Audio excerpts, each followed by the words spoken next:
everyone, welcome back to the challenge. It's day 2, and I'm really psyched about this discussion. We're talking about food sensitivity testing. There is a lot of discussion around this in the autoimmune space, and I'm sure you're definitely interested in this.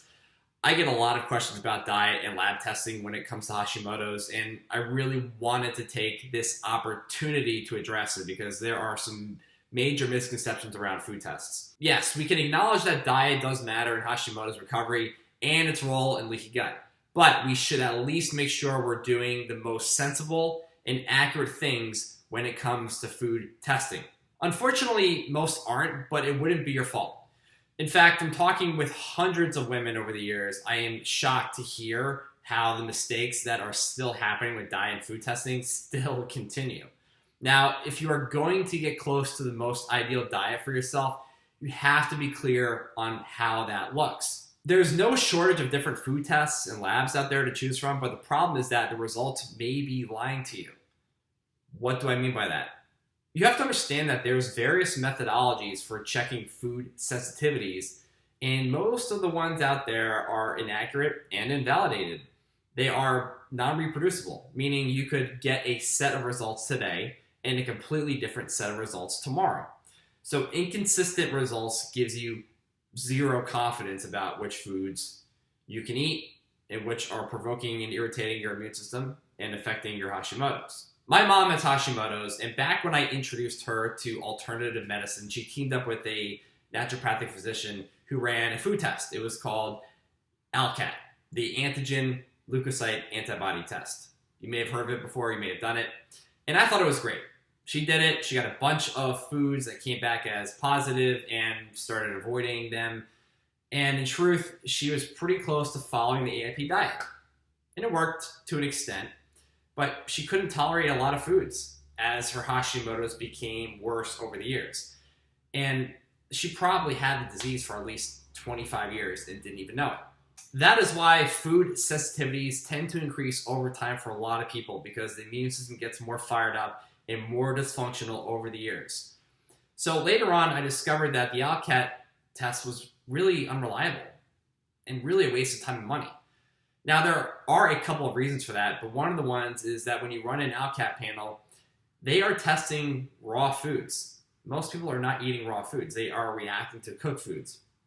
Her doctor did know this, but the ALCAT test, along with other methods like MRT, mediator release test, and LRA, lymphocyte response assay, are popular methods of testing out there that people use, and you may have used them before. Her doctor didn't know this, but the ALCAT test, along with other methods like MRT, mediator release test, and LRA, lymphocyte response assay, are popular methods of testing out there that people use.